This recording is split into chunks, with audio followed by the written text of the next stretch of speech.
Our vampiric friend, Amir, having finally decided to sacrifice himself and give in, wakes up finally in the library and outside of the test.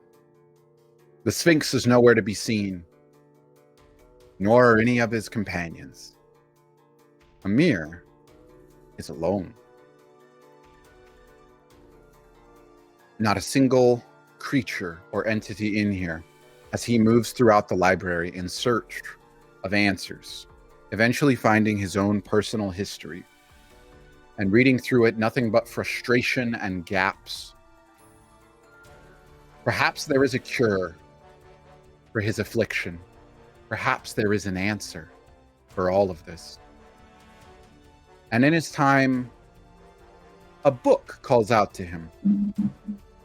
Something on the nature of dark powers and the true nature of magic. And it has something in there about something he found familiar. The magic of tattoos. He saw someone wielding a power like that earlier. And as he takes this book, eventually finding an exit from the library through means of another book. And as he escapes, Amir's life begins. He treks his way through the entirety of the country, ultimately ending in the land of trickery. And as he fights and fights and fights the urges that are taking over his body as this change continues, his research bears no fruit. There seems to be no cure nor answer yet for what's happened to him. And so he takes on the Royal Guard of Vampires, joining their ranks to become one. But ultimately one day is stricken down by a unique group of individuals who protect the world from dark forces. The clan of Calderine was dispatched in order to transpire an interesting ordeal they've come across. And as they do, they recover a thief who had snuck in and got their hands on a book, a special strange book. And in that book finds its way back to the clan of Calderine. And its newfound magic of tattoos gets read and deciphered and ultimately spread throughout the land, causing mayhem and trouble, and eventually catching the eye of one curious fellow. But that's a story for another time. Because in this moment, we see Bucket's mother standing face to face with a crowned figure, blood dripping down her arm, panting heavily, her magic running low, her heart growing tired.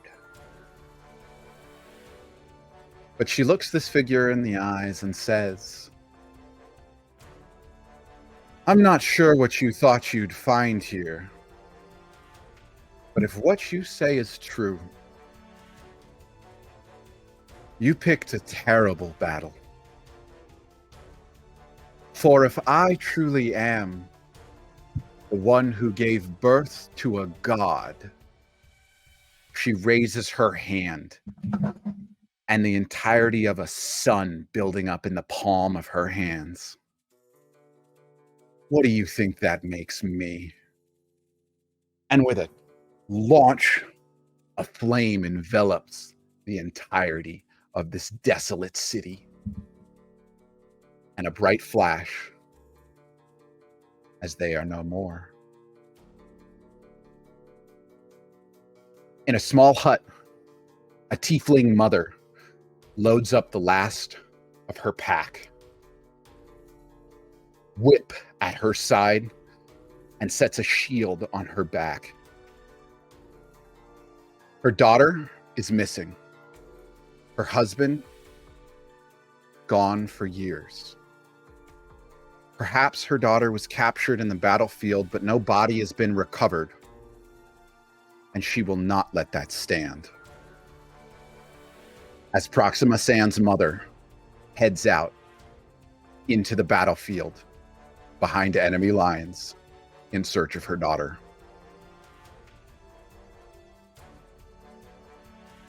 And a strange woman finds herself regaining some faint memories of being the captain of a ship.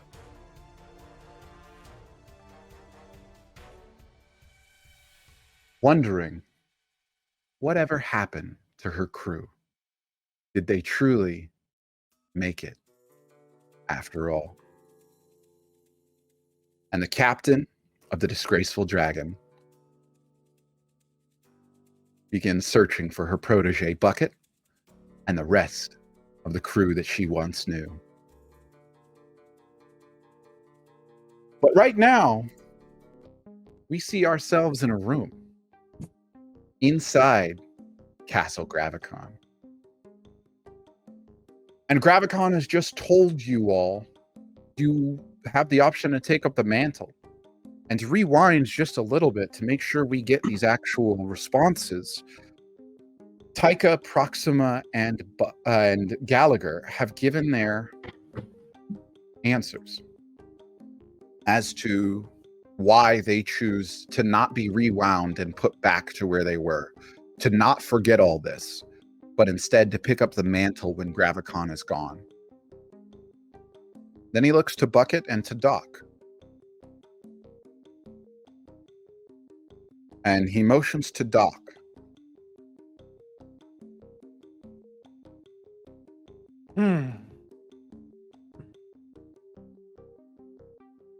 Considering my age, considering what I've put forth, at this point, it would be quite remiss. It would be the wrong choice to let all of that knowledge, past, present, future, time itself, go away. Especially when I, of these five, at least originally, was the only one who could wield time itself. So why not? And he smiles.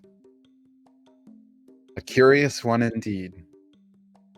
May that curiosity never fade. And finally, he turns to Bucket. So what'll it be, Captain? Will you go down with the ship? Or take up the larger sea? If I went back, would I have to forget all of this? If you didn't, it would know. And it motions towards 14, this dark, twisted entity that is frozen in time. And I'm afraid you probably wouldn't get very far.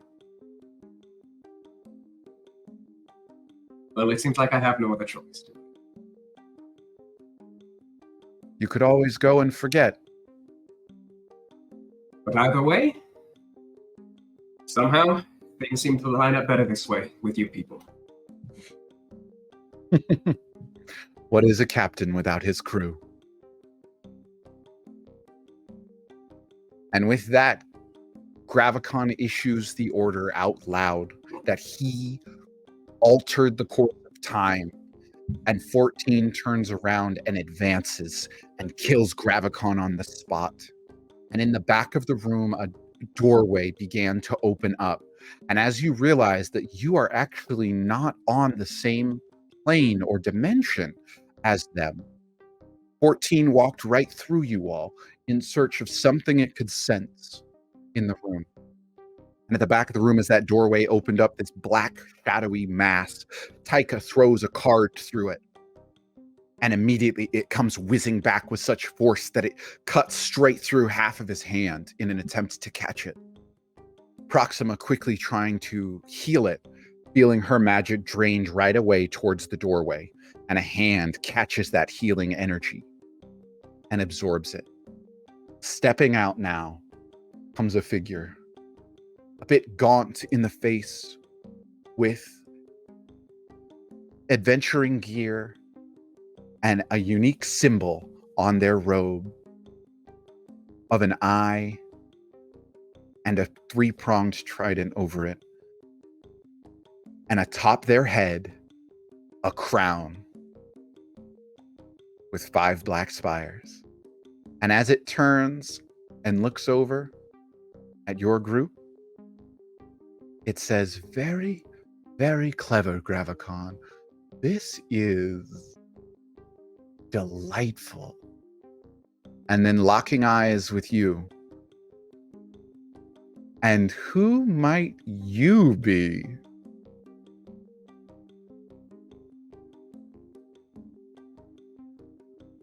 My name's Gallagher, quick shot.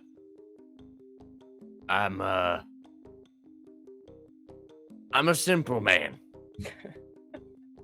You are a name that I have yet been able to pronounce. Who are you? I think is a better question to ask. I am very intrigued. I am the Gallagher, was it? That'd be me. I am the answer to your prayers. I am the end of all of this charade. But I believe my associate Gallagher asked you a very specific question. But since you seem to talk in circles, I'll be more direct. If you are the end, then you won't have any issue with what we are asking. So, who are you? Or, what is your name? I haven't had to give it much thought. But you can call me the Destroyer of Gods. So would you like to be called Dog? That's a good acronym, I believe. I want to call him Desty. What about like Smoochy Pants? He looks like I don't know. This is the hat, the outfit. I don't know, like guys. that one. I like Smoochy Yeah, Pants. Let's go I with just Smoochy feel like Pants. It is. Destroyer of God is just so. That's it's just just- too it's just many You what- see the words. word smoochy pants It's a up mouthful. here. I got precipitated in there. I'm gonna pull out my notes and I'm gonna start like annotating Smoochy Pants whenever I can't read something. And as you all are joking and talking, he smiles and says in your ear, "Oh How yes, do you get that close all of a that sudden? does look quite entertaining." And you realize, Bucket, he's standing next to you over your shoulder now, and in front of you is no longer there. You know, I think writing So- Smoochy Pants in big balloon letters was a mistake. I think Smoochy Pants wants a smooch. Oh. Maybe we should name him Grumpy Pants. He doesn't seem to like that very much. Let's stop. Before we die. My neck is very close to his hands. And one of the spires glows on the top of his crown. So, if it's names we're after, why don't we speed up the process? Proxima, Bucket, Taika, Doc, and we've already met Gallagher. Excellent. If you want to be specific, oh, Destroyer of Gods, it's Raphael Lorcan. Only they call me Doc. Yes, I do recall that. The man of 2 lives, yes? Potentially. Sounds like probably more now. So, I seek to put an end to all of this I've killed many gods, but I don't sense that you are. So I have no qualms with mortals. I simply see to set you free from their benevolence. Like, does that mean setting us Oh, free what? in death? Or just because, like, I just don't like how you said that. Well, death can be its own escape, I suppose one would say, but I simply wish to rid the universe of gods. And if you are neither god nor in my way, I suppose you needn't be rid of. But what does that make you? God, mortal, something Would in you between? perhaps say, and I'm just gonna point one of my astral arms toward 14, that being there is in your way and or a god? And turning and looking in the direction now and seeing 14, it looks at it. Oh, now that is a fun monstrosity. Are you god or are you monster? And it begins to advance towards 14. And a glow of a spire on its head begins. And what was Gallagher saying? Before you go and do something, why don't we take a moment to plan? Because that thing right there is somewhat our nemesis, as it were. If you plan to take it on in single combat, are you sure you will win? Might you not need support? And seeming to not even hear you, it's observing this creature. And as that glow on its crown radiates, it then speaks. With no uncertain terms, I am here. And 14 turns and looks at it now and says, I see you. Yes, you most certainly do, don't you? All the energy of what if. Every possible combination resides inside of you, and that is so amusing. But what if you never existed? What if there was no time at all? What if you lost? What if you were simply an illusion? And all 5 spires begin to glow. And 14 seems to stand there. And for the first time, contemplate something.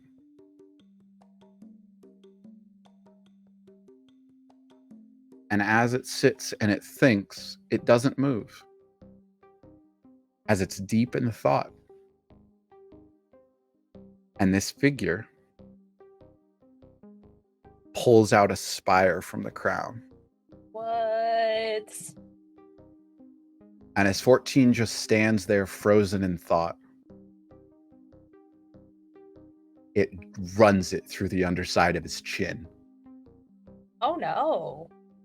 Ooh. And pulls it out and places it back in. Now, I'm going to give you some time to think about that. And in a few centuries, when that catches up, tell me what your last thought is. And now it turns back and he looks at all of you. I'm sorry, were you saying something? I was asking a question that has since been proved redundant. That is all. Ah. So your purpose is to eliminate all gods. Do you not see that as the true work of mortals? That was not my question. My question was your true purpose is to destroy gods, not what my thought about that. My only purpose is to set us all free So Free you're from mortal. what? from the gods and their madness. Why?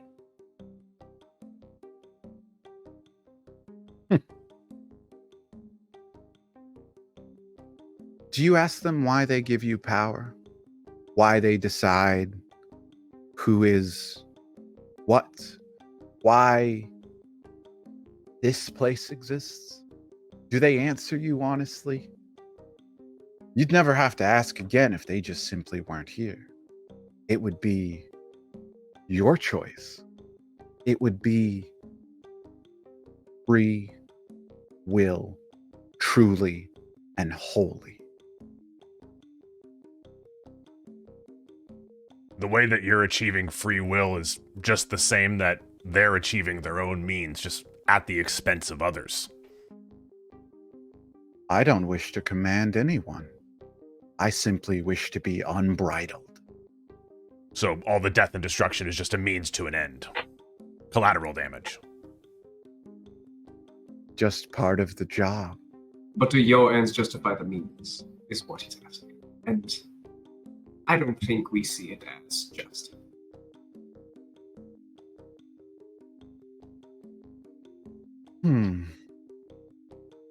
I had considered the notion that mortals might not understand. But what can you expect? So wait. Are you mortal or are you God? What are you to us? You refer to them as setting us free, but then you refer to us as mortals as we are different than you. What are you and what makes you different? What makes you special? I carry the blood of both. So if you carry the blood of both, that means you are both. At once. And altogether, yes. Then therefore you have to destroy yourself for your final purpose to be met. I suppose that would be true, would it not?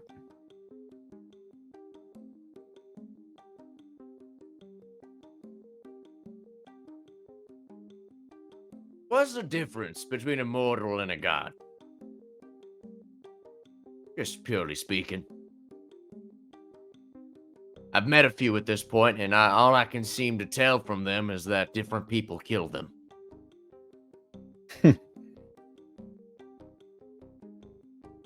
The difference between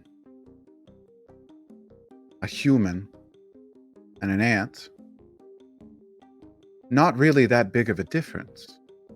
They both have communities, they both have lives, but they're on such vastly different scales.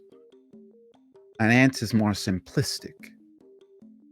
They have a basic nature, and that's it. They exist, they die, they move on. The same goes from a god to a mortal. To them, you are just simplistic. You are an ant. You live, you die, you have a certain nature. But their power comes from that undying devotion, that attentiveness, that worship. So does that make you some kind of Ant-Man? God damn it. And as you quip that joke, a couple of mandibles grow out from the sides as it becomes 8 feet tall Oh god. and looks down. I can be anything I want. Why don't you try leaving us alone? I've met you for approximately 3 minutes, and I don't know if I like you. You are no different than the gods you claim to hate. You are subjugating your will over them. You claim that you hate them because they are so much better than us. Well, you're so much better than them. What does that make you any different? You aren't eliminating the game. You are eliminating the pieces and replacing them with yourself.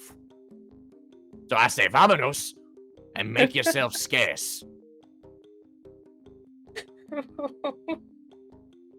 Gallagher, let's get married. We'll do it again. And it leans down now to be almost face to face with Gallagher. And it looks you dead in the eyes.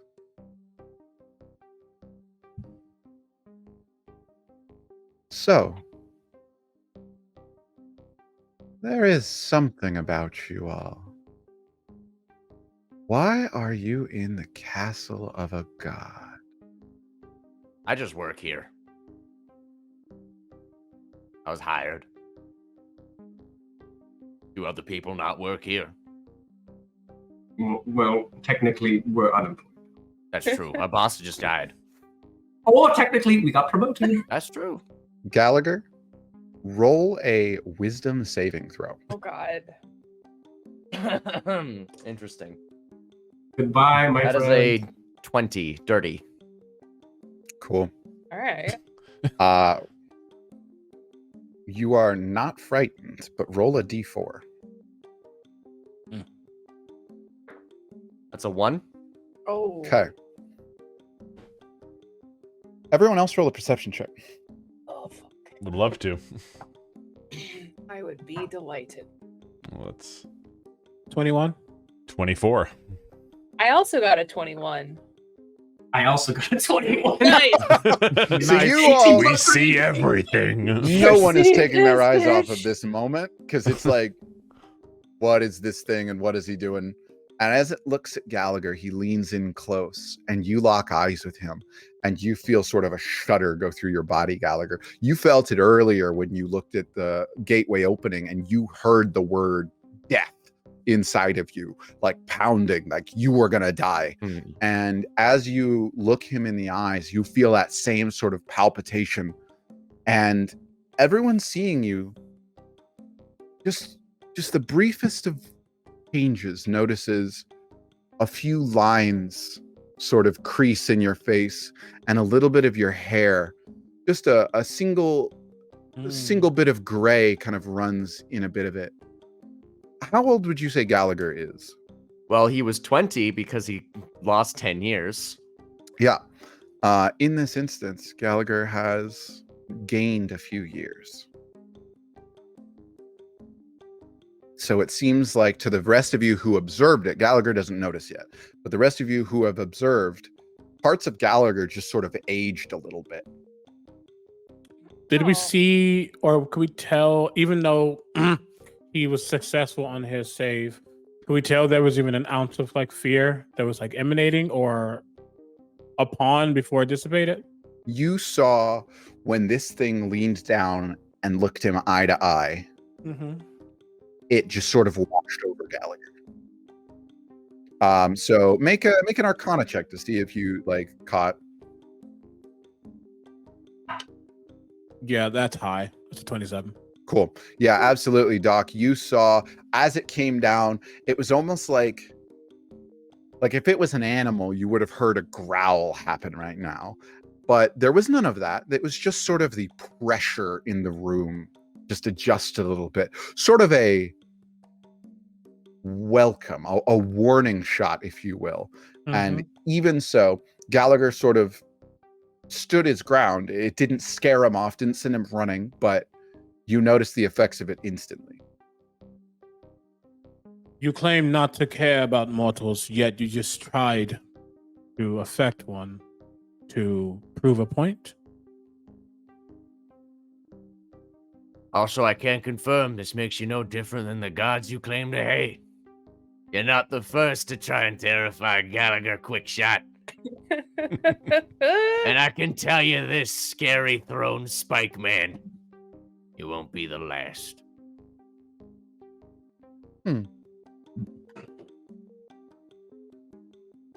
It seems it would be less than ideal to leave this little ragtag group alone, then, I take it? If that is what you got from the 3-4 minutes we have spoken, then that is what you have gotten from the 3-4 minutes we have spoken.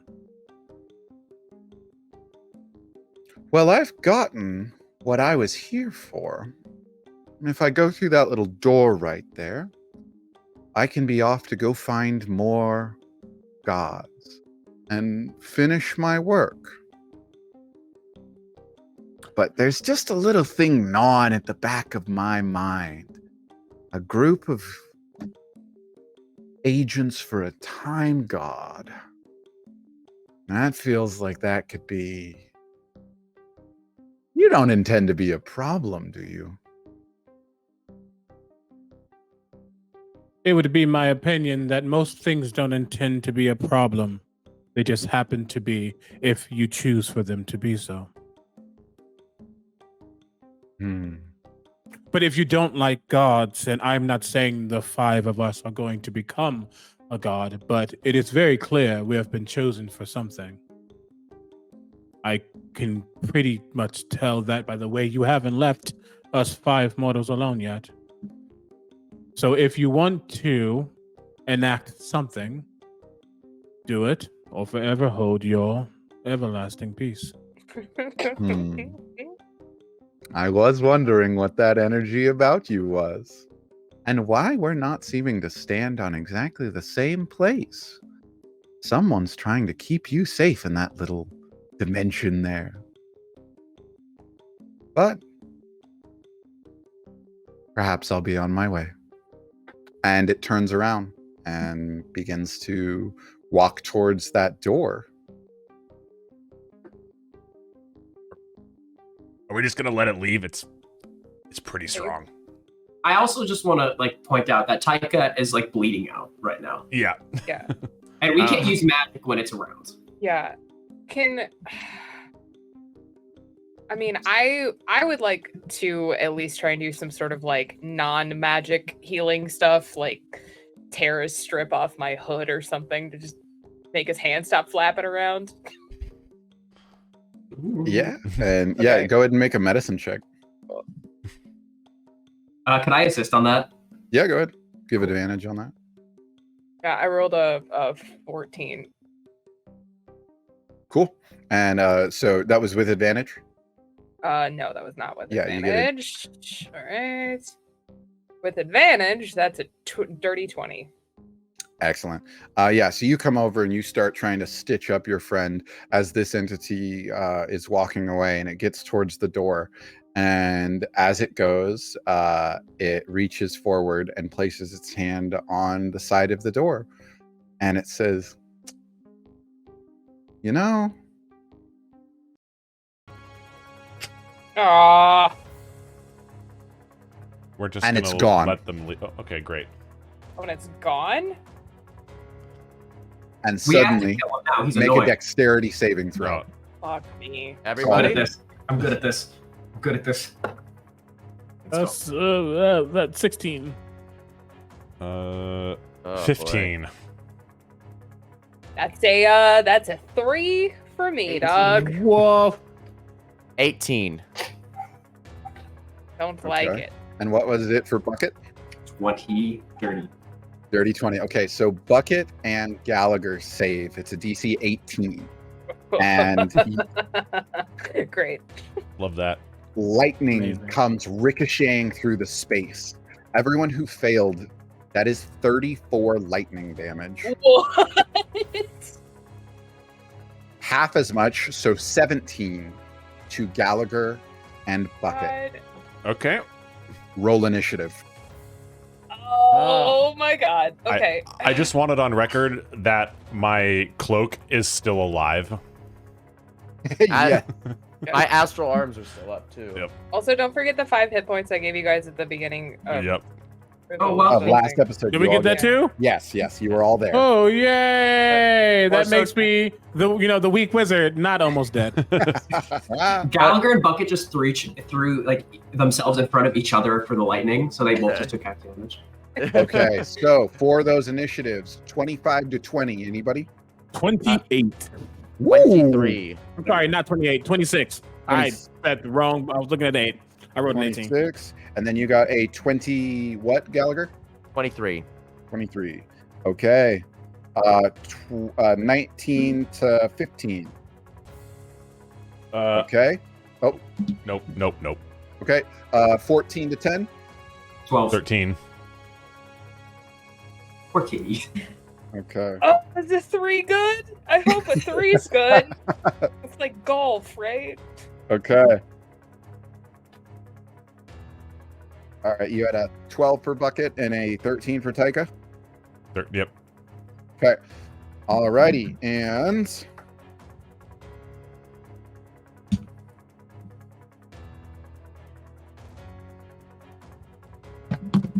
Doc, you start. What do I see? As it is gone, this lightning has ricocheted through from behind all of you. And so with that, I'm going to say that as you turn your head, you can see it now standing behind you, and one of the spires is glowing. Oh, it's still here. Yeah. That makes sense. It made a motion like it was going for the door and then teleported behind you and fired off a cheap shot. Of course it did. Because it's a little bitch. Cool. I would just say, as Gallagher said, you're no different. Very interesting. Just because I'm going to ting tang walla walla bing bang, no. I will, for my own sake. Is it like right behind me, like 5 feet behind me, or is it like a ways back? It's about 15 feet behind you. It's basically at the door, like at the actual doors in here, blocking the escape. Cool. For my sake, detect thoughts. I want to know what it's thinking surface level as it did that. Okay. And you try to tap into the thoughts of this thing. And as you get these surface level thoughts, please make a wisdom saving throw. That's valid. Big entity. That is math. That is a 19. Okay. So as you tap into the thoughts, you hear it base thinking the thoughts. First, you hear, kill everyone here, my servant. Ooh. And you hear, yes, my lord. Okay. I'll just walk towards his door a little bit just to get a little bit of space between us and let some of the beefier people be in front just a little bit. And as I do, I'll just turn around and instantly say, he has others coming, be prepared. Do I have a bonus action right now? I'm going to do. That was a spell. I do not believe so. That is my turn for now. Okay. Gallagher. All right. Gallagher is going to bonus action Hunter's Mark. And what that looks like is he's gonna like take like off like a little finger from his astral self, and he's just gonna whip it, and it's gonna beam right into its forehead. And then he's gonna run up, and it's time for punch him. All right, Time to punch him. That is a 18 to hit. No, 17 to hit. Okay. That will hit. Excellent. 2, 6, 5.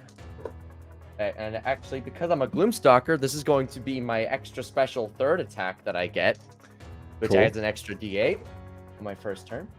That is 9 plus 8. That is 17 plus 5. That is 22 force damage. And I'm Okay. also going to use a key point and apply a stunning strike. So it needs to make a Constitution saving throw.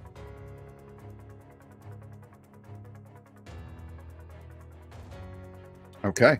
And that is a failure. Haha! Stunned! And you dealt 22 force damage. Holy shit. Yes. And as you deliver this blow, This figure looks like that was a very, very bad hit, and is dazed and seems to be gasping for air. Good. And here Oh, comes the next uppercut. It's actually stunned. Yeah, send it, baby. It works. Leave that for a I was fucking expecting minute. something else to pop up. Okay, we're good. You know what? This might make me reconsider my opinion on monks. Just kidding. No, I don't like them. Mhm. Now I get advantage on every hit. That is a 21 to hit. 21 will hit. All right. That is that is 12 force damage. And Okay. last hit. That is a 26 to hit. Oh, hell yeah. That is a big damage. 16 force damage. Okay, for a total of 50 force damage this round. And Right, as you waylaid, bang, bang, bang, just back to back to back, you see this stunned and devastated being hit multiple times. And then you see them collapse to their hands and knees, gasping for air. And Taika, you're up. Taika is going to quickly flip a card to Bucket. It just says, here, take a little inspiration. And then he looks at the creature as this card starts floating around your head, Bucket, and says, well, I've seen you pull a spire out of the hat, but let's see let's see you pull it out if you're not wearing it. And I'm casting a level 4 heat metal on his crown. Nice. Ooh. Nice. Yeah. And you cast a level 4 heat metal on the crown of this creature, and it needs to make a a con save. You choose it can object to take it grow red off. hot. So it's going to take a bunch of damage, and then it's going to, has to make a con saving throw or drop the Okay. object if it can. So that's On going its to Alright. be. turn, though, right? It takes the action right now to try and drop it. Yep. But that doesn't get to do anything else. So go right ahead. So that's go going to be back. 14 fire damage. It Okay. is stunned. What is the interaction there? So it is going to automatically fail Dex and Strength saving throws, I believe. It's also incapacitated. It can't take actions or reactions. Yeah. So then in that instance, it won't be able to throw it off of its head. Mm-hmm. Mm-hmm. So it has to do the con saving throw. Well, we're just going to forego that. It Oh, okay, won't be gotcha. able to take it off because it's stunned. Okay, gotcha. So that's 14 damage, Got you. and that is going to be my turn. But since I used my Bardic Inspiration as my bonus action, my dancing item gets to make its attack, Cool. which is a force empowered slam, which is a At advantage. Yep. So that's a D10 plus my proficiency bonus, which is, oh my goodness, where is that on this thing? It's 3. Okay. All right. Roll the So hit. wait, what did I? So that's what am I doing? Rolling a D20 plus. That's that's a 4 plus 3. That's a 7 to hit. But it's with advantage. Oh shit. Advantage Guys, I is literally stunned. forgot how to play D&D just now. It happens every time I play. That D&D, is a it's fine. 22 to hit. That'll hit. Okay. And then so for damage, 1d10 plus proficiency bonus, force damage. Okay, got it. There we go. 1d10. That's a 10 force damage.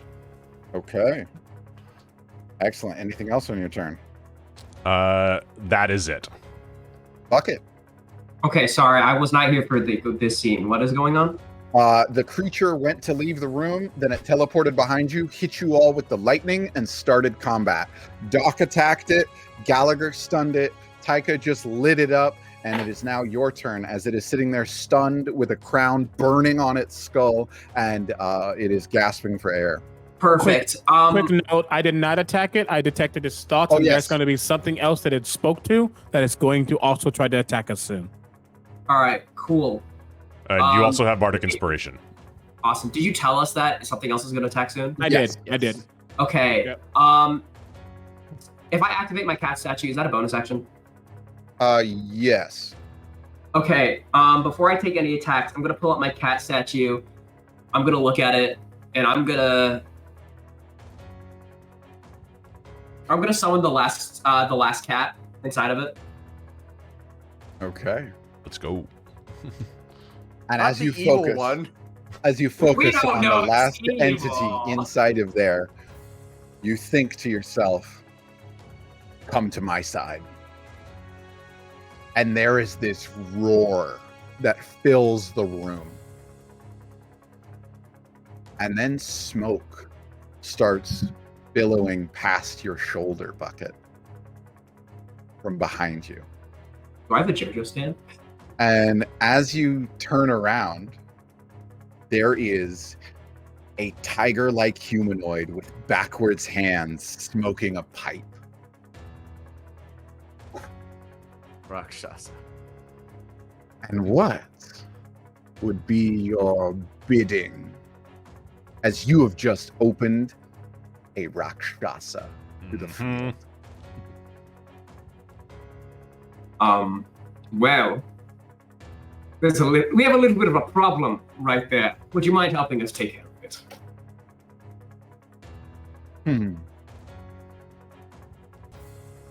You'll owe me one. A deal's a deal. And the Rakshasa advances. As it moves, it throws the pipe to its side, and both its hands, claws out, begin to move and swing at this being on the ground. Roll a d20 twice, and they are +7 to hit. You can pull up a Rakshasa's stats if you'd like. Oh, okay. So roll 2 d20s, add a +7 to those. Yep, because they are going to multi-attack. Okay, first one is a 19 +7. Second Oh, one yeah? is a. They also have advantage, so see And they if have it's gonna advantage, crit. so see if it's a crit. Oh, okay then. Second one's an 18 +7. Okay. All right, then that's the first one. Second one, that's a 3. That's a nat 1. Okay. So, all right. So the first one hits and the second one does not. So the first one, as it comes down, it collides. And then the second one, it goes to claw down and its claws catch the crown and don't seem to cause damage. But it rolls 2d6 plus 2 slashing damage. So roll 2d6. 2d6 plus. All right. 2. Let's roll it. Beyond. Cool. That's 11. Okay. And you have dealt 11 slashing damage from a Rakshasa, which means that the target cannot, until it removes a curse, cannot accept a short or long rest benefit. So the target is cursed. No half combat heal. Okay. All right. Now I And- guess I'll attack. So, yeah, I'll run up and I'll start hitting it. So. Bucket, take your turn. Yeah, you've got And, your action left. You can add Bardic Inspiration to one of those attacks if you want, and you get some. Fuck yeah, I will. Sweet. Cool. 11 plus 4, that's a 15. And then you have to then roll a d8 and add that to that as well. On initiative? Fuck yeah. to the attack roll. Oh, okay, cool. We are. That's a +6. So that's a 19. Nope, that's a 21. That'll I can hit. count. I can count. Cool. Uh, I can count. Okay, and then I'm gonna smite that as well. So 1d8 plus 2, so total 3d8 plus 4. And That's gonna be 7, 8, 9, 11. That's gonna be 11 damage on the first one. Second attack as well with my extra. Let's just roll. I'll just start using D&D guns. All right. There we go. So that's an 8, 15 plus fucking 6. I have to roll D8 again. Jesus, I can do this. 6 again. Okay, so that's another 21. you only get to roll the d8 on your More first damage. attack. Sorry, for I only Bardic count. Okay, then Inspo, it's a yeah. 15. All right, so Gotcha. So 15 it's and 21 on the first swing. 21 on the first swing, 15 on the second. Okay. Excellent job for a total And, of 36 damage. And Corso, I need the creature to make a con saving throw for the motive potential on that bardic inspo. Does the 15 hit? Corso, Oh. Danny was telling you is to hit, it's not the damage. Oh, sorry. Yeah, no, not damage. Oh my god, Oh, no. sorry. No. Sorry, no. 15 does not hit. 21 does. All right, cool. I'll action search then. Well, What let's did do you deal damage on that first. Oh, sorry. I only rolled an 11 on first damage. So. Okay. Yeah. And Alright, then so- action surge to swing again. And you And said you need a con save needs as a- well? Needs a con save, yep. DC 16. Okay. All right, And it I'll has start rolling. disadvantage on... Oh, that's ability checks, not saving throws, sorry. For heat metal. Okay. So close. I know. All right, so- first attack is not going to hit. That's a 9. And everything has advantage, though, remember. Oh, everything has advantage. Oh, okay, so It's a stun. okay, yeah, I got 15 on my second one. That's not going to hit as well. Second attack. That's a 14 plus. That's a 21. That'll That's hit. going to hit. Cool. I'll roll again. Hopefully, I Yeah, crit. If I 16 is don't, the DC. doesn't matter. Cool. All right. Yeah, 21. All right. I roll damage then. So it's going to be 3d8 again. Shout out to Corso for dealing with this. 4 to that. Yeah. All of our Great, epicness. thank you. Mhm. Yes. All right. So that is 11 plus 4. That's going to Okay. be 15. And you need a con save from it. Yep, DC 16. That is going to be a 15. So it's going to take 6 thunder damage. Nice. We're doing great. Yep. For now. Sorry, Yeah. my turn took fucking forever. Jesus. Oh, it's okay. And all of you going and attacking and blasting this thing, and it's gasping for air, and it is dazed, confused, and it gets to its turn. And it is stunned. And so it cannot take this. And that moves it on to Proxima. All right. How's he looking? Well, between your companions, a total of 117 damage has been dished out. All right. We did good. He is not looking great. 50 Okay. of that was Gallagher. 50 of that, literally half of it. Can I? Okay. All right. Oh yeah, don't forget you've all been inspired by chat, so you do have a D4 Great. handy. Great. Chat just said. Um. I also have an actual inspiration that I haven't used. No, I don't. Never mind. That's a different character. Lies. Okay. With sort of Doc's warning in mind about feeling like something else may be coming, I think Proxima's gonna try and conserve her spell slots for a minute. So, can Proxima just sort of like go over with Spectre and just stand over his stunned ass and try to just remove his head?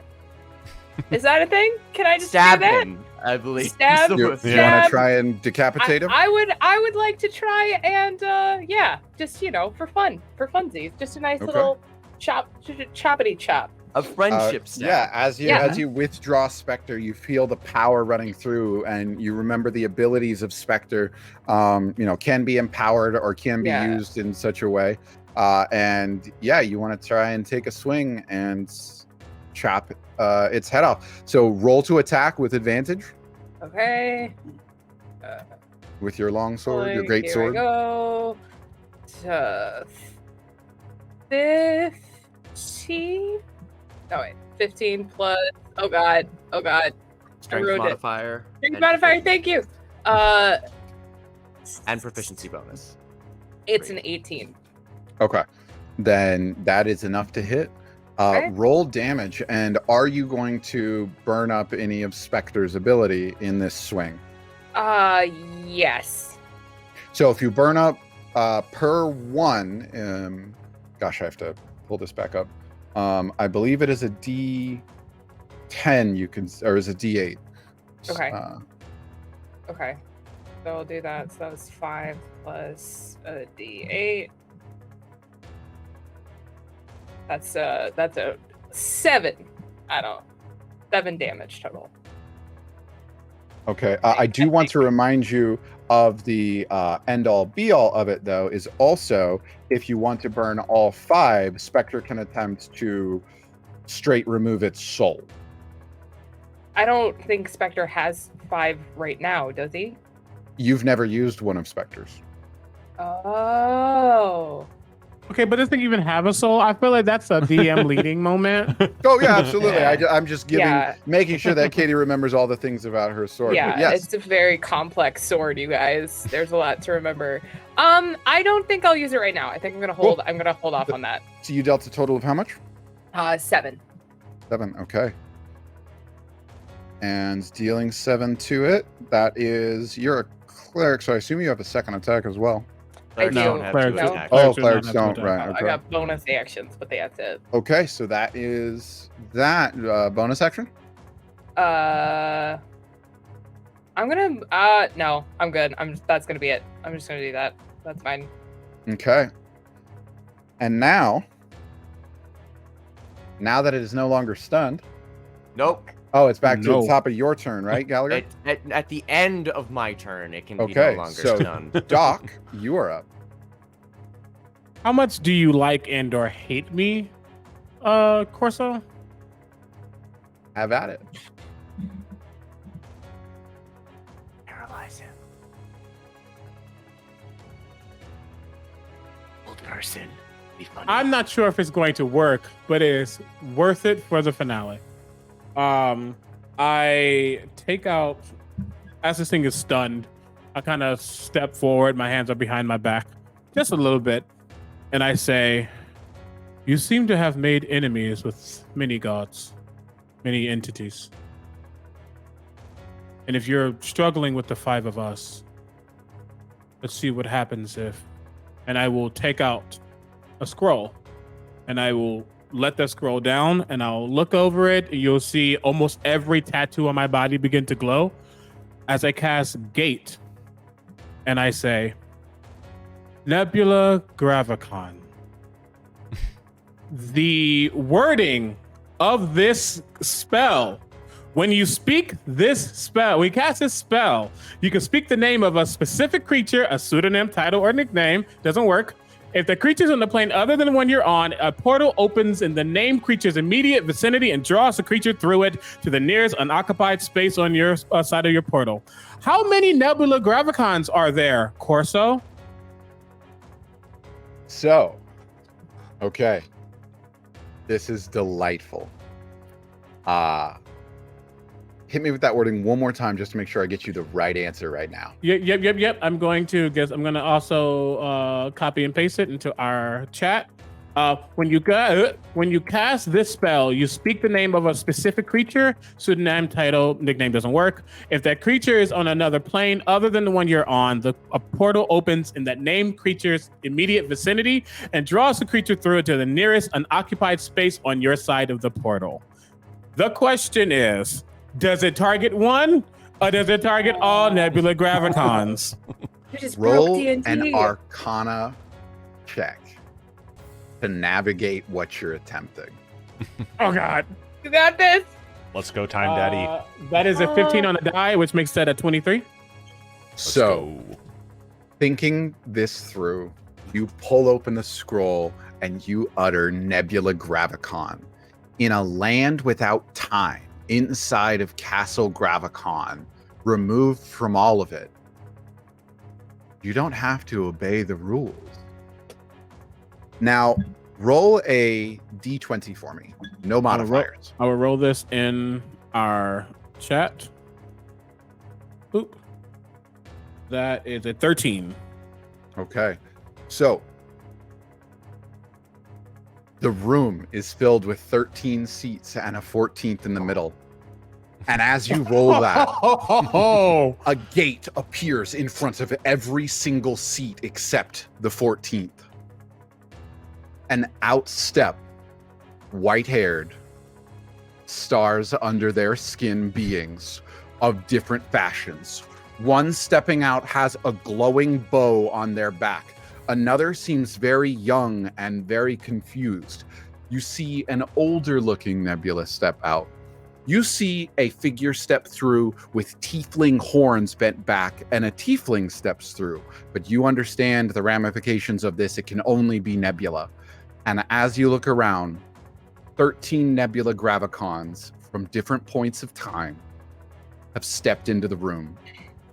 And the last thing I'll do, because I don't have a bonus action because I use a spell, I'll just look at those four. Those four? No. 13. I'll look at those 13 and I'll say, I would apologize, but this is a pressing matter. I knew one of you and he is dead. That thing wants to kill you all. I would probably help us in this moment. Okay. Roll a d20 for their initiative, add 5. He's fast. 16. Okay. All right, so that puts you up now, Gallagher. How's our guy on the ground looking? Not great.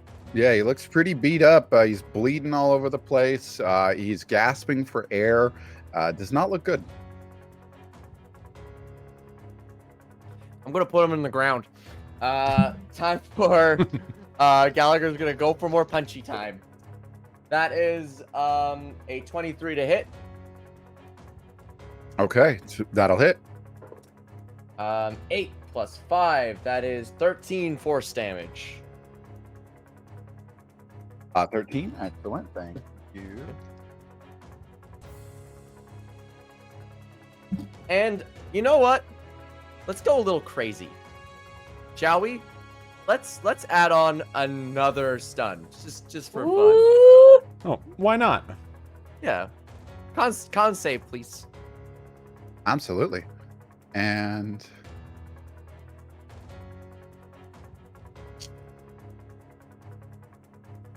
you know you nailed him pretty hard, but you do not get the intention that he is stunned now. Oh fuck. Well, that's okay. I've got 4 more attacks. Got 3 more attacks. They've still got disadvantage on attack rolls. Yeah. That is a 25 to hit. Yes, that'll hit. I'm gonna put on another stun as well. That is 13 force damage. Okay.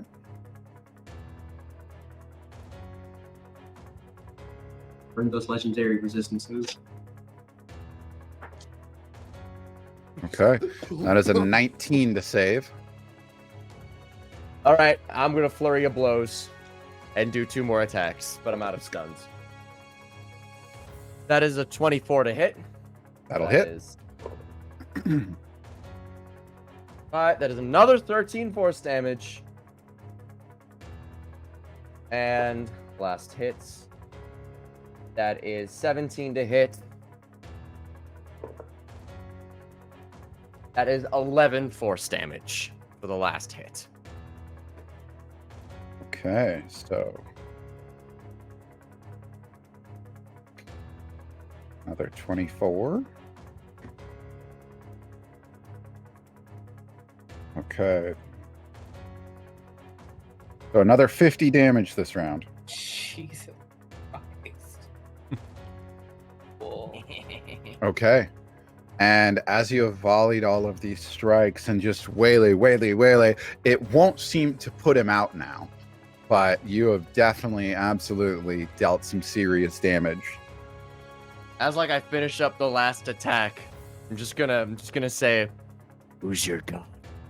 You say that out loud? Yeah. Cool. Nebulas are up next, and hearing this summons and the information they've been given, they recognize where they're standing immediately, and they spring into action. And we are going to roll. I apologize, but I also don't. Yeah. Here's what I'm going to do. I'm going to roll 13d20. And I'm going to tell you how many of them get above that threshold. 1, 2, My God. All of 3, them.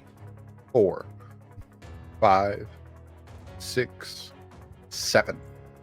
7 of them cross the threshold in the initial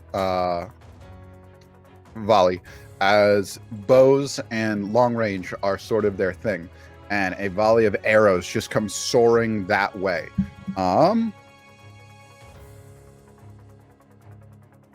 And the first thing they do is they all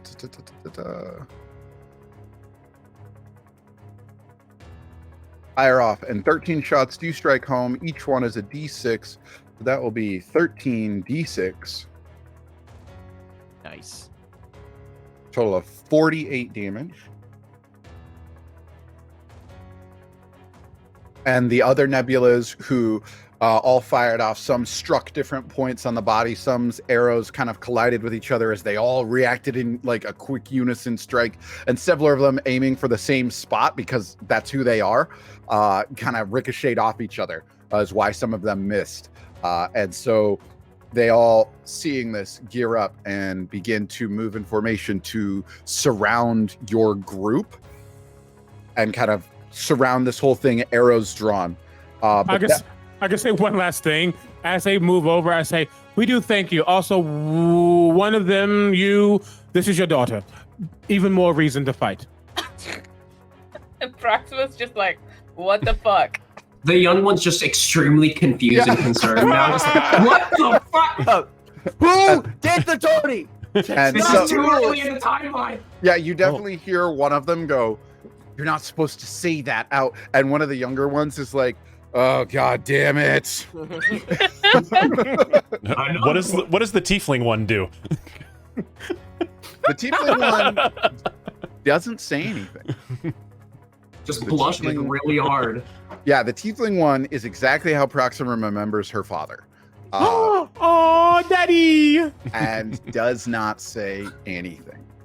And simply powers up their sword. Just a as- bunch of Mr. Meeseeks right now. Okay, I'm done. and that brings it over now to Aika. Yeah, absolutely. First and foremost, bonus action to re-up heat metal. That is going to be, let's go do some damage. 15 fire damage. I'm not rolling well with this. And then that's a con save. All right, and a con save. It's a 3 on the die, so they will not have the wherewithal to pull that off their head. Okay, so still got disadvantage on attack rolls and ability checks. And I'm going to cast a level 3 shatter behind it as to not get Bucket and Gallagher.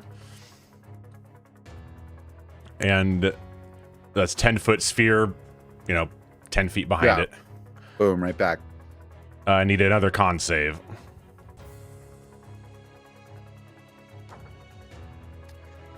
All right, that's 25. So that does save, and it's going to be for 14 damage, halved from 28. Okay. Thunder damage, if that makes a difference. Excellent. Okay, and you have dealt a serious blow here. It is really looking like it's on its last legs. And that's my turn. That's it. Excellent. And now, finally, it's over to Bucket. I'll hit him again.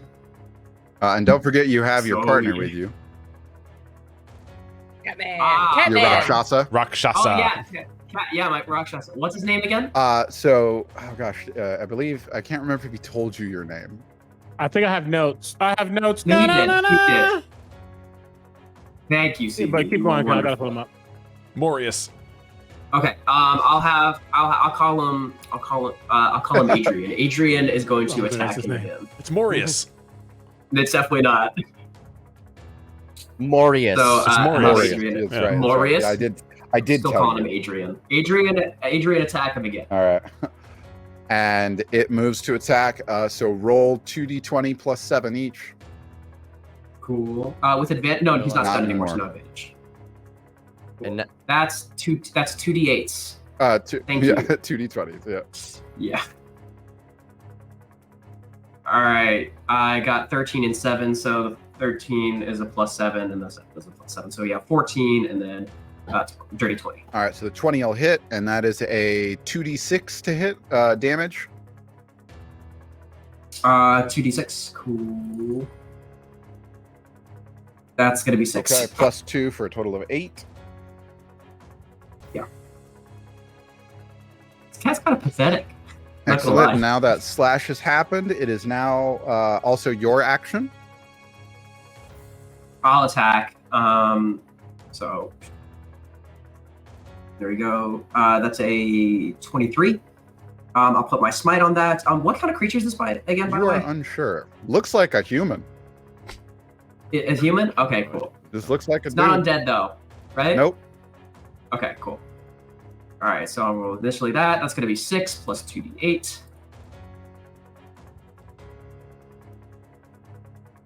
That's going to be 9 plus 6. That's going to be 15 damage. Cool. 15 damage with that collision for a juicy amount of damage that has gone out. Cool. I'll do my second attack, and that'll be it. That is a 12 plus 7. That's a 19. Plus, I That'll don't have hit. any more. I don't have any more smites left, so that is 6 damage. Okay. And now you have made your way through, dealing all of this slash and attack and cut and swing, and it is now its turn. And it is not stunned. And it smiles. So, there you are. And it stands up to look over now at full height and looks over at the 13 nebulas. Anyone want to volunteer? And the crown begins to glow. And one nebula seems to advance, and it quickly reaches over and it grabs him. And you see the blows delivered to it transfer.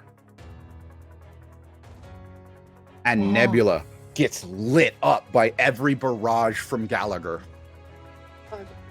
And that nebula spits blood and falls. You're Then an it idiot, turns. by the way. Then it No, turns idiot. at the Don't rest use that. Don't use Oh, that. sorry, language. sorry. and says, You can say you're a fuck ass instead. You're a fuck ass. Big poopy dum dum.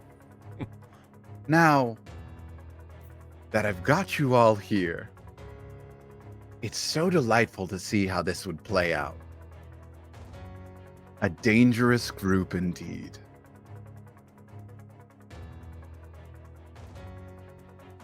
Wait, question. With the damage you did to Nebula, can I use Rebuke the Violet back on him? You have that thought. And you go to cast it. And you see him standing at the doorway, about to walk out of the room, with his hand on the ledge of his door he came in. Everyone roll an intelligence check. Oh, Gallagher's failing this. Oh, he's so failing. 18. 2. Dirty 20. Sorry, I was muted. Rolled a 19 and I died 24. That's a 9 for me. Okay, and what was Tyka's? 18. So Taika and Bucket get a sensation. Did you? Oh, never mind. You get something else, but Taika and Bucket get a sensation that they are sort of familiar with, as they have both altered time a little bit in the course of some of the words they've said. You get that sensation of time. But Doc, you can feel it. You can see it. Doc, the entity was just having a conversation with you all and has just walked toward the door to leave you alone. To say, perhaps you're not a threat. And as he touches the door, he says, on second thought, and you can feel your bodies are tired. You can feel spent. You have indeed used all of those spell slots. Just none. As this creature rewound time in its own void, in its own little bubble. And as it is at the door, you know that. The rest of you are feeling the waves of this tired and this energy, and you are unsure what exactly is going on. And it stands and it turns. So, Nebula's daughter. How wonderful to meet you. Wish I could say the same about you, but here we are. What do you How'd want? you know that? Because Doc shouted it across the room.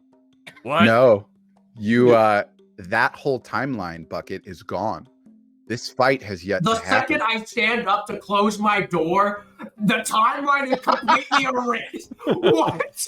This entity. Food. I grab food, and the timeline is. Time traveler gets food. So, really quickly, I know that something changed. Do I know what happened? I guess no, he rewound time. You do not necessarily remember the exact thing. You know you Mhm. did it though. You can tell Gotcha. you just fucked with time. And I can feel like I did some shit. You did that. And so you know a time controlling entity when you feel it. For someone who doesn't like gods, specifically gods of time, you seem to have quite the hold, the connection to it.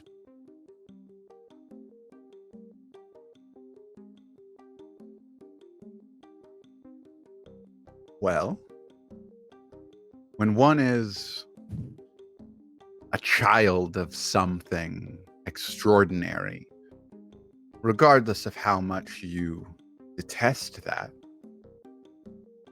you can't help but draw on that power. Wouldn't you say, Proxima? What do you want from me?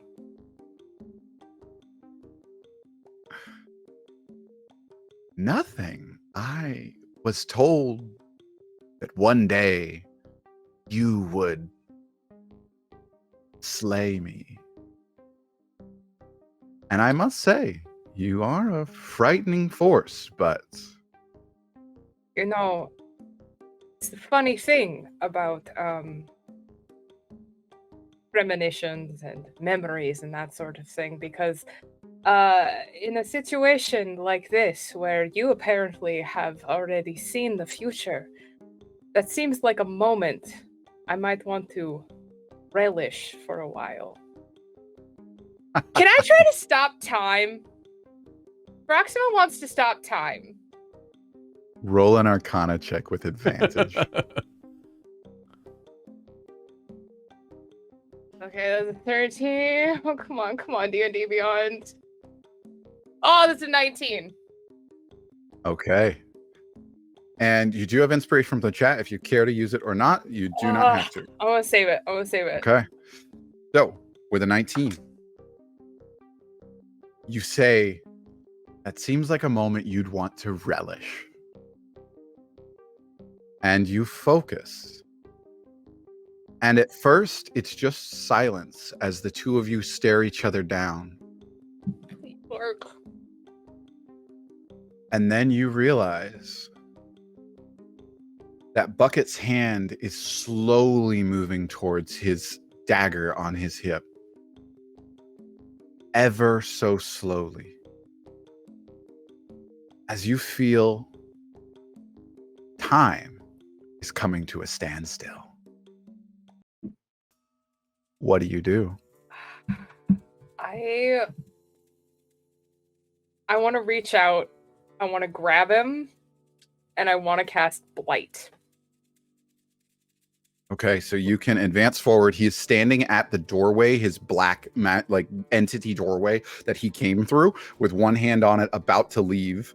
And you're going to walk across the room, which you can. Everything is frozen, or it's almost frozen. It's so slow. And you get over, and you want to cast Blight. Yeah, and he's supposed to roll a Constitution saving throw, but if I stop time, does he have to? So what we're going to do here with time stopped is he is going to attempt that, but it will be at disadvantage. Okay. Gallagher was also about to do something, so once this stops, Gallagher's going to do something funny. Okay. Let So her have her moment, Gallagher. that is a 4. Okay. He is going to fail. Okay. Okay. All right.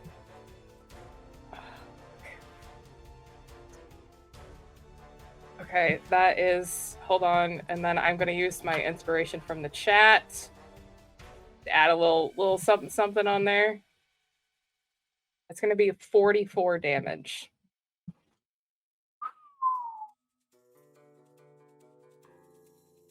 Where do you aim that? I grab him Because by it's necromantic energy, right? I grab him by the throat.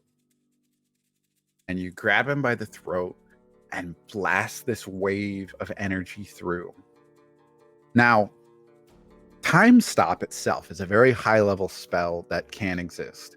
And the time comes rushing back the moment you interact with a being that is not yourself.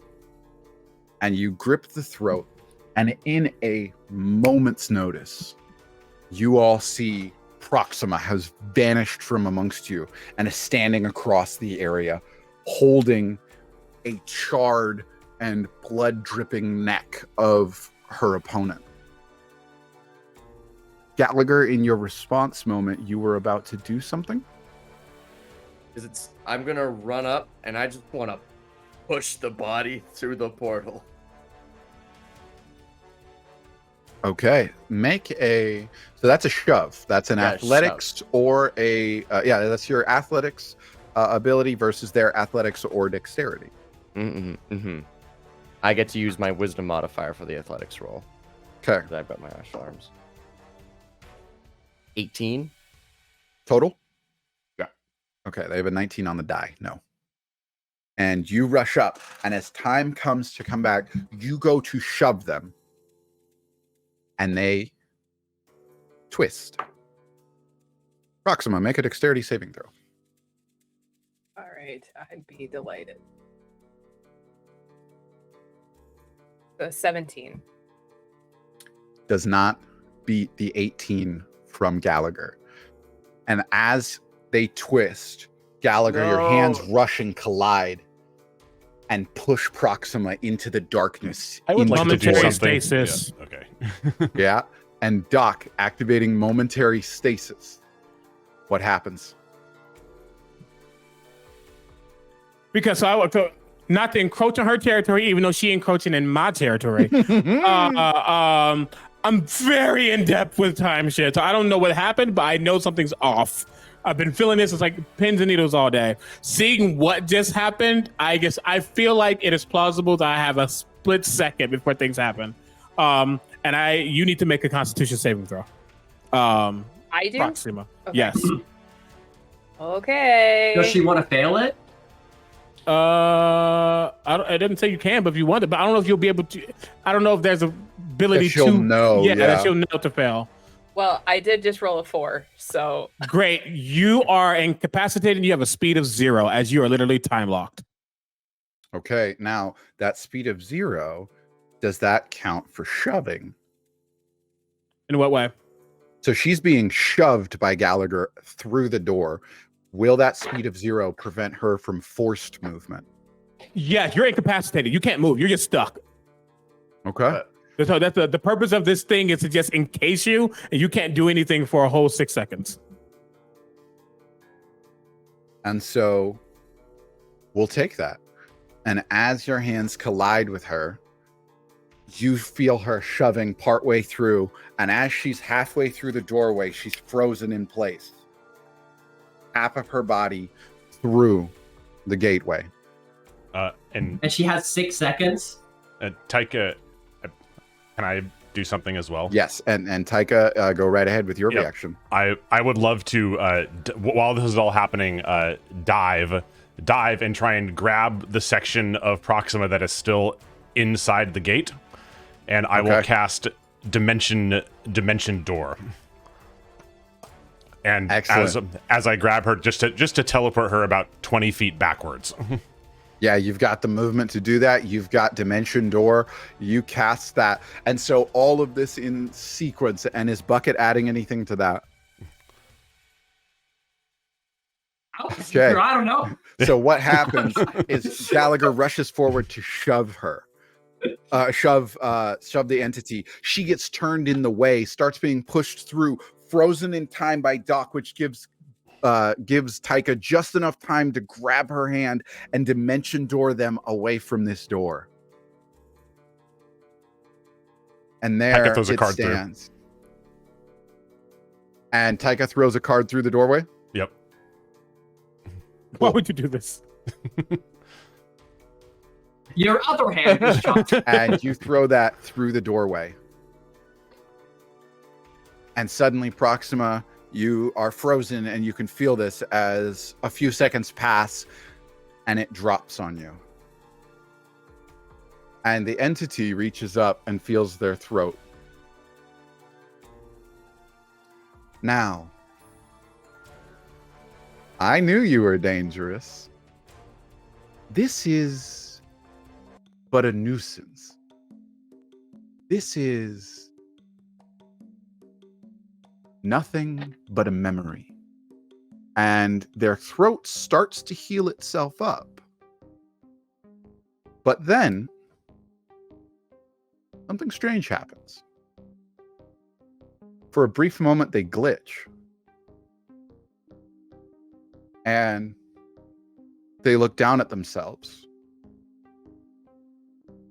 And they look as if their hand is becoming translucent.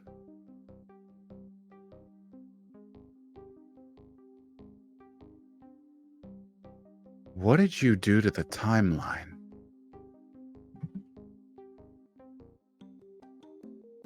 And somewhere, unbeknownst to you, a vampire has just set foot outside of a library with a book in hand. Unbeknownst to him, changing the course of everything. And this entity, looking up, in a rage, rushes forward in your direction. At that moment, I look at Proxima, and it's more of a may I see she has a stake in the matter. And you actually hear that in your head too. Yeah, Proxima is frozen, so she'll. No, she's not. She's yeah. not anymore. Oh, not anymore. Yeah, that Okay. just wore off. It was just just- wore off. Yeah, it was just enough time to get you to not fall into a damn. Okay. That's the whole. Yeah, I mean, Proxima will kind of bow her head and give you like a gesture, like a be my guest. As he rushes forward, there's a breath, and I say, and it's like narratively, I'm going to kind of take this. He says, "If a mortal can kill a god, and if a god can kill a mortal, and you can kill a god, what can kill you? I don't know, but at least we can slow you down. I'm cashing in my fate card, making it so that this entity, at least to us and to Gravvicon, never had a reason of existing. Whatever event caused it to form, I want that to not happen. However, time in this place works, so that could be twisted in any way, shape, or form." So, just so I'm clear, you want the events that created this entity to not transpire. Yep. Okay.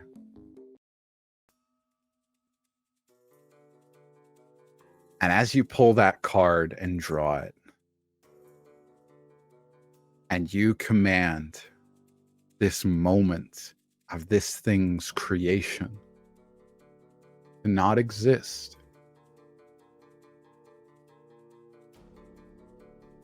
a shaking begins to happen in the castle. Something cacophonous. Something heavy and frightening. And as you look outside of this room, you see parts of the castle drifting away, cracking and shattering, running up the walls. And a moment at some point in time, a god of destruction grabs a demigod and kills them and turns them into a spire, placing it in their crown, trapping them for what feels like an eternity. But in that moment, this god goes to kill that demigod, and instead, they're shoved out of the way by someone else. And the god collides with this intruder and forcibly snaps them into a spire and places that in their crown. But this being, this entity, was not that. And quickly, someone rushes to their side and grabs them as they scream out, "No!" And that person teleports them as far from this monster as they can and begins running. And he is screaming and he is calling out, "No, we have to go back for her."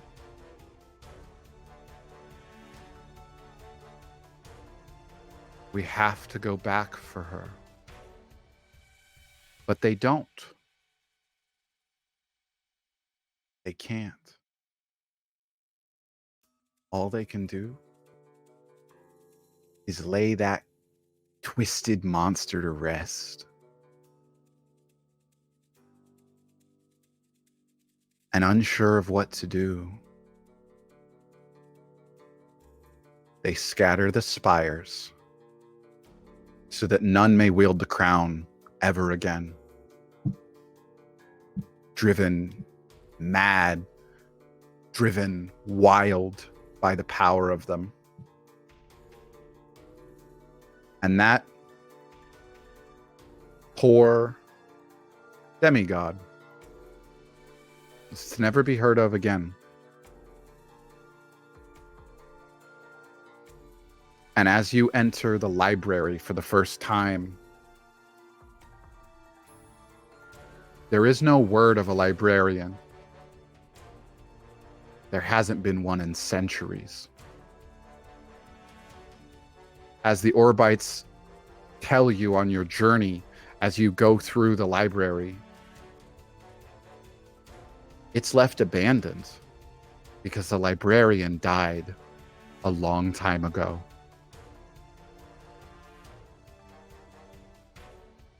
And with no one to look over, the city of knowledge is lost. The Sphinx has no one to take orders from and merely wanders and protects.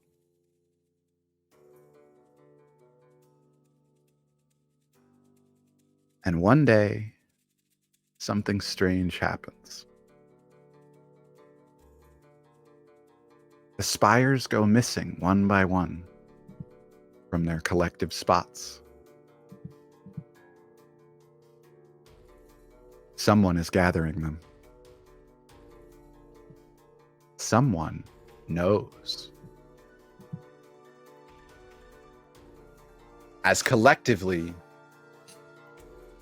you all are still right here in this moment.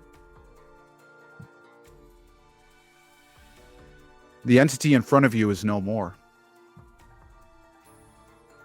But someone else stands here. A woman with tattoos all across her body.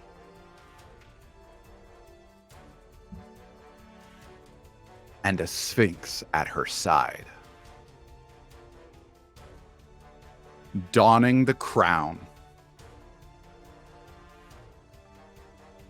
the destroyer of gods.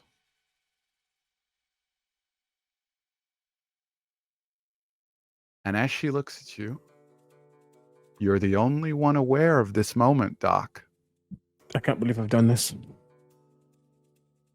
The library has no librarian.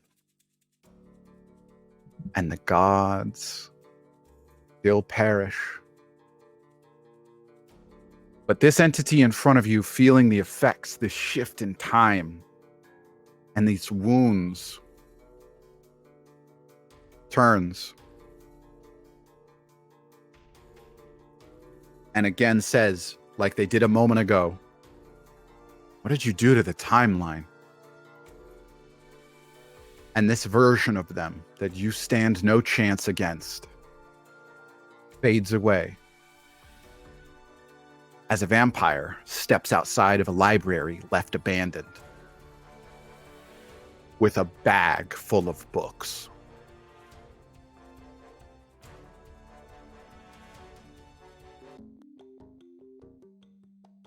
And the being that was fighting you has faded away, everyone.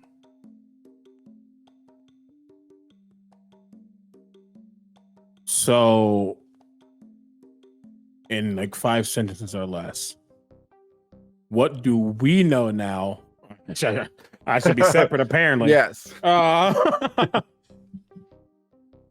So, what everyone else recognizes is something just happened in the timeline. Imagine everything went according to plan as everything you recall.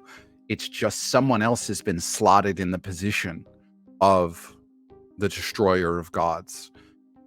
The entity you saw a minute ago was not a man. Now it has been this woman with tattoos all over her the whole time. And every time she cast magic, they lit up.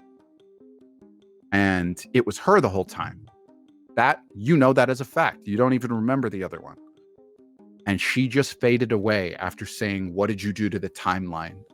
As you assume Gravvicon's ace up his sleeve has just taken effect. But Doc, you are aware that you undid this moment. A man of 2 lives, able to remember 2 instances of this. When they stepped through this door, it was not that entity who just left. And you get a sense that they are much stronger now. do they feel just as bad? They feel like they are here to remove all gods from existence.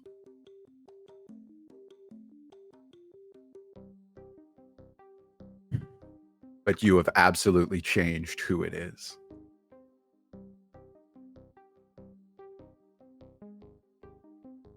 Doctor kind of stands there and processes what just happened.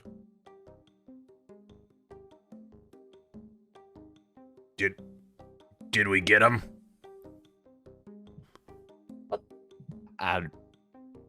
They seem to be gone. Are you all right, Proxima? Yes. I think. I didn't realize that my hands could miss. Sorry. Well, that's all right. The heat of battle and all that. I think we won. So what do we do now? You are in a room with several nebulas, and you are in the throne room. I forgot. And what would you like to do? Well, technically, Gravvicon gave us the position of time gods. Is that correct? Told us to make this place better. And, well, I plan on doing that. Gallagher's gonna make his way to a seat. He's just gonna, like, casually sit and plump himself down, see if anything happens. And if nothing happens, he's just gonna relax into the seat and just start, like, quietly weeping as he was terrified. Everyone roll a perception check.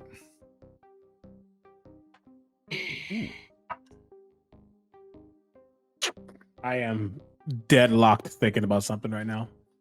25. 9. 10. 27. Less than all that. Gallagher and Taika,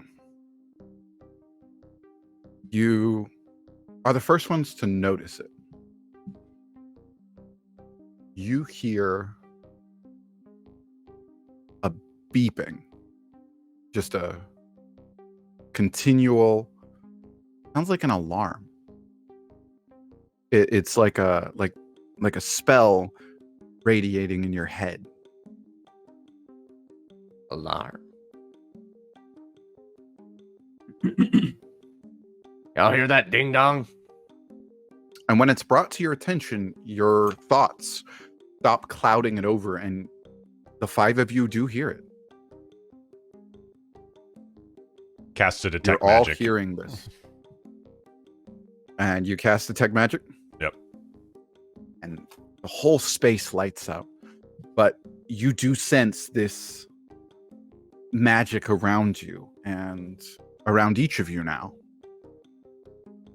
that is celestial in nature. And you can see traces of it leading out of the room. It's like we're getting called, and I kind of like point my finger at the traces, even though no one else can see them, but I kind of like follow them out of the room as they're kind of meandering towards the door. It's coming from outside.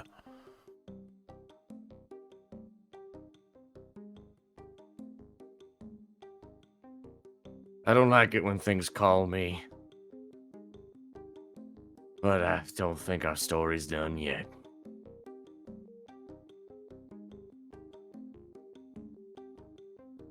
What do you all do? Follow Taika?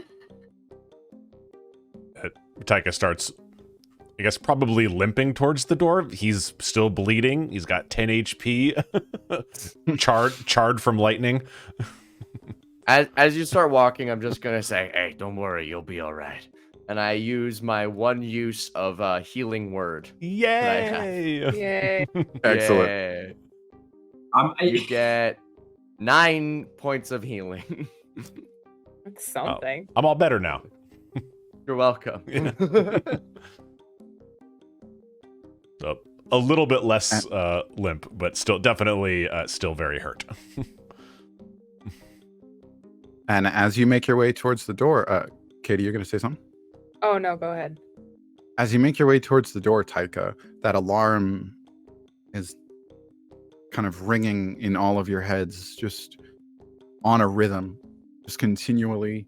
And this whisper in your ear. What is a time god without time?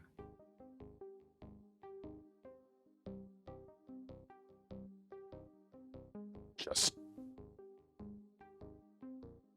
nothing.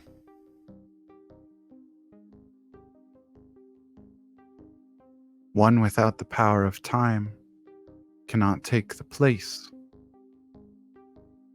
of the god of time. Doc, Proxima, it wants one of you. Of course, I guess message you, just so you know. But he kind of shakes out and he'll walk over. Cool. And as you walk over, yeah. And you all hear this whisper now. To take your seat within the court, you must possess all of time.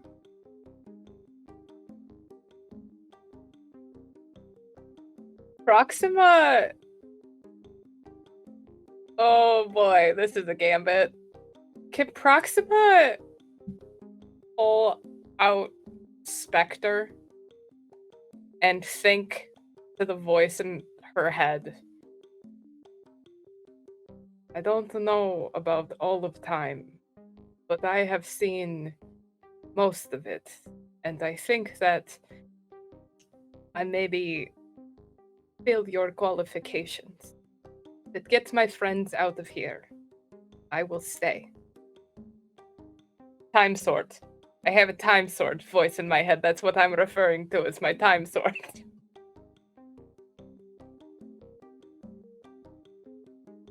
My dear, dear Proxima, time is so much more. Time is everything. You simply need to go find it.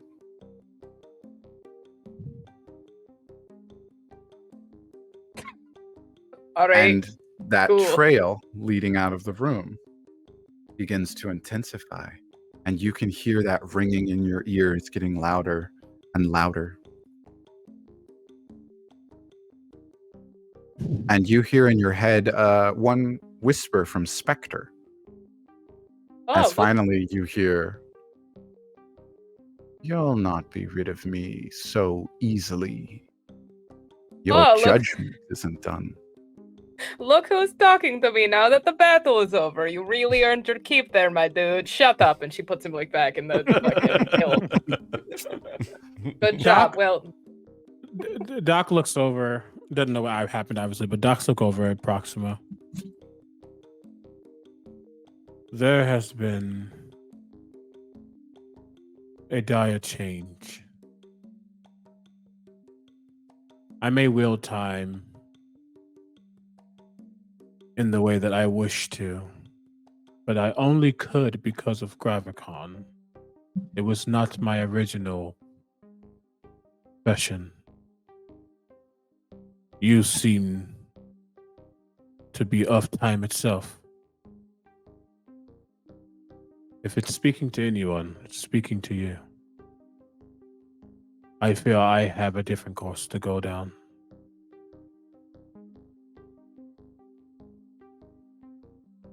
well, and Proxima sort of looks at the others. She says, "What do you think? Do you guys want to like go find time itself? We'll probably have to fight it at some point, but I'm in if you are." I mean, I feel like first we should at least see what happens when you take a seat on these chairs. They don't really fit me. I'm a little small. All right, we can play a little. Well, I will play your game this time. Proxima will go take a seat, but like cool, like Prince Hal style, like one knee over the side. Like just she looks very cool. I want to. It's very important that she looks cool. Yeah, and you sit down and you feel a slight connection. You feel a slight sensation as you sit down. And then it quickly fades. Just the faintest of something. But Tycho nothing. wants to go and sit down and one of the other chairs as well. Yeah. The rest of you as well, Doc or Bucket, are you all sitting down in this instance? I'm looking at the doorway or wherever this alarm is leading. Does it seem like something's like there or just? It's leading down the hallway of Gravvicon. And at this point, you're starting to feel like you know the way. Like as this is increasing in sound and such in your head, it's almost like it's suddenly laying out where to go in your mind. Like you are knowing, yeah. This is not the time to sit. I'm gonna motion to Doc, and I'm gonna start. Yeah, I'm gonna walk as well. Sure. Yep. I'm gonna pick up Gallagher first. That's like, hey, give yourself a fist bump. Let's go. Okay. And one of the older nebulas speaks out and says, "The journey ahead is unique, of course, but I do believe it is time that we take our leave. This is Well, and as he looks down at his hand, as it too is starting to become translucent, I believe no longer our time. But we'll be seeing you. And the others looking at themselves recognize they too are fading.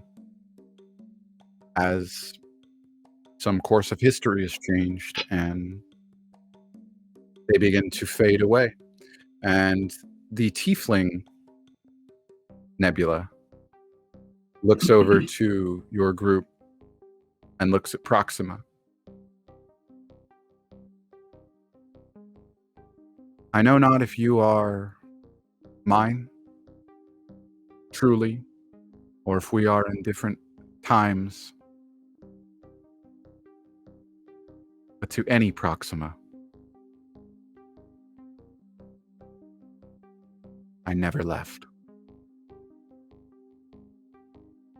Proxima goes to speak, and you see her think for like a little bit. Like there's like a moment, and then she kind of stops, and she just kind of looks at him.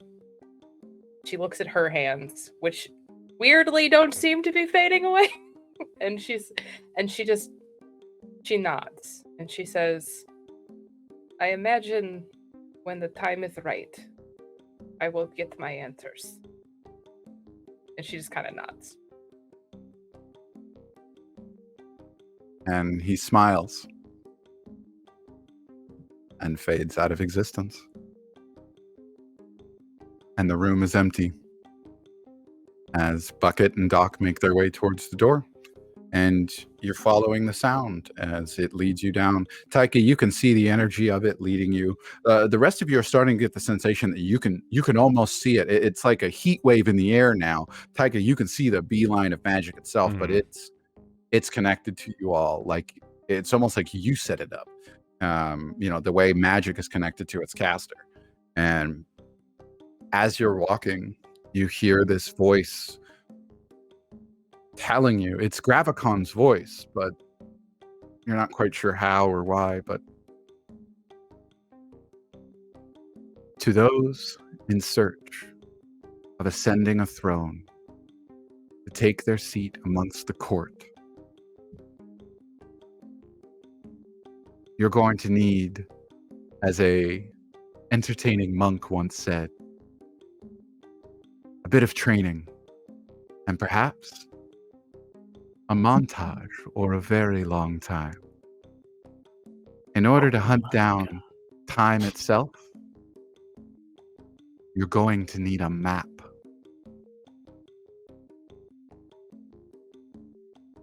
And to my successors, I leave you the map to time, the map to power. I leave you an exceptional piece.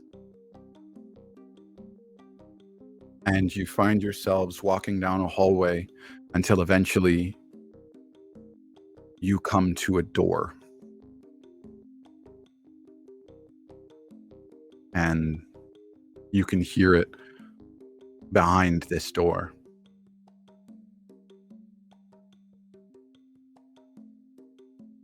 I open the door. Bucket, as you open the door, you creak it open, and this room, smoke comes billowing out low like a fog creeping along the ground. And as you step inside this room, you look around, and it is empty except for one cylindrical case on the back wall, centered on the wall. And from in here, smoke begins billowing out as you begin to see more and more of the room. And you can see there is a glowing rune at the very top of this stone cylinder that is slightly at an angle, and it is flashing. across the room. And it is massive. It is a massive 8-foot tall cylindrical tube.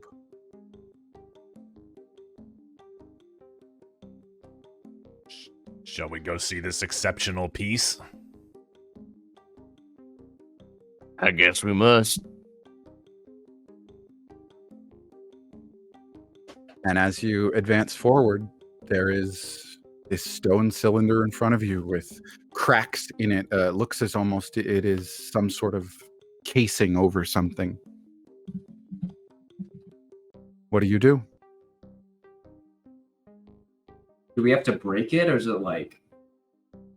Something is drawing you towards it. You feel some sort of pull towards it, but how would you I'll like to touch interact? it. Yeah. Mhm. Yeah. I'll just Seems do one good. of these. Big ol' hand. Yeah. And you all place a hand out and touch it. And it registers. And your handprint is left glowing on it Cool. as it and begins to lift open the casing and slide open as you realize there is a pod. And as it lifts open and this smoke begins to pour away, inside your head, I leave you the map to power. I leave you the map to time. I leave you an exceptional piece. And as the smoke clears, you see the feet of a dark-skinned being. And as you look up across its nude body, you can see a constellation of stars underneath its skin. And for the first time seeing it in its entirety, you see a unique symbol with particular ones connected bit by bit by bit, leading up to a bare chest with the seal of Gravvicon burned into its skin, moving up to a white-haired figure that opens its eyes. And as this being leans up, it sits up and says, "My name is Nebula, servant of Gravvicon. I have awoken. How may I be of service?" I'm gonna cover Proxima's eyes. Calker will also cover Proxima's eyes. As in front of you, your brain understands. A failsafe has been activated, set in motion, some point in time, as you have just opened the very first nebula. Mm-hmm. And across their body sits a map to something hidden in the stars. And if that voice is to be believed, a map to time itself, the power required to be a god of time.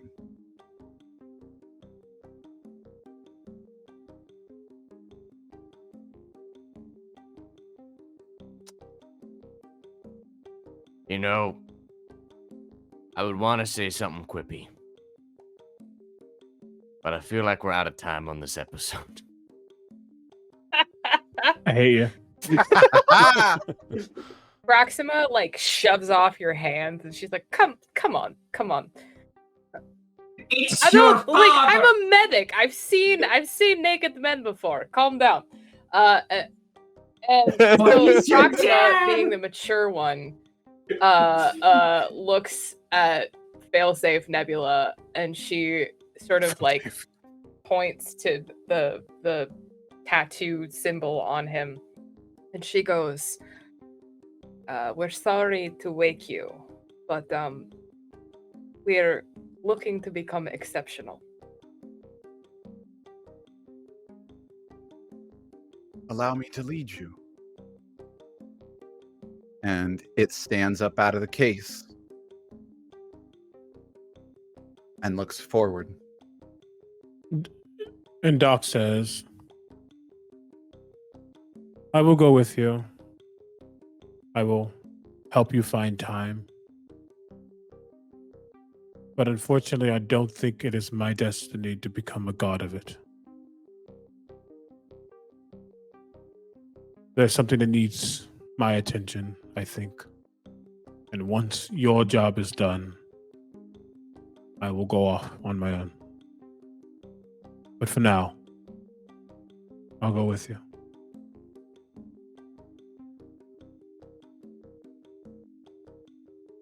Okay, Bucket.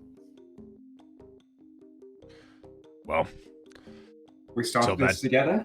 Sorry, go Taika. well, until that chessboard is gone, I'll follow you.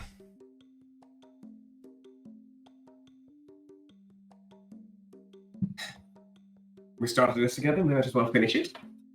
Gallagher.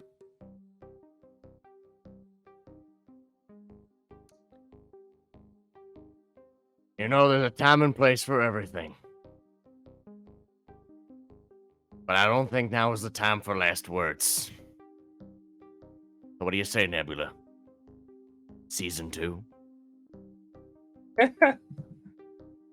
Why is Gallagher our Deadpool? And with that, the group marches forward across the board. And in a flash, we see a moment. Taika Kuzlo, the god of time extraordinaire, springs a deck of cards and throws one to a companion who catches a card, instantly transformed into the deck of many things, and a weapon of radiant energy summons to their hand as he casts that, and they charge forward. Quickly, we see Bucket commanding a ship across the stars, and running along the catwalk, we see a Rakshasa laughing as the captain, the god of time and demons, steers them through the constellation towards their destination. And Nebula points forward, matching the markings of his map, their present destination. Raphael Lorcan finds himself, along with the crew, separating the man of two lives, eventually able to divide into two entire beings, one of which residing amongst the stacks of the City of Knowledge, taking up its new open position, much needed librarian. Gallagher Quickshot, having been trained and practicing through the life, becoming something more, wanting to become what it means to be good and discover the life they never had, becomes one with their astral self beyond recognition, beyond time itself. A god of time able to transpose their astral self through the timeline and interact without ever having to leave their location. Interacting throughout history and time, taking those missteps and being able to rewind them.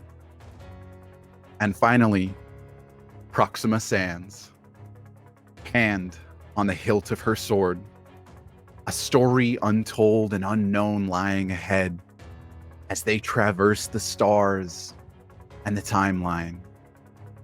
He withdraws the sword of Spectre, and with a flick of her wrist, releases the souls inside as the ghost army stands on the bow of the ship, ready to charge forward into unknown territories. And these are the new leaders of the Gravvicon Order. Folks, this will conclude our Season 1 finale. These have been fantastic players throughout this entire season. Folks, I can't thank you enough for being here. The story, I wanted to leave in so much control of them to make everything go wild. Bringing in what you did there at the end with Nebula, deciding to break out and try to stop time. I am so fucking happy.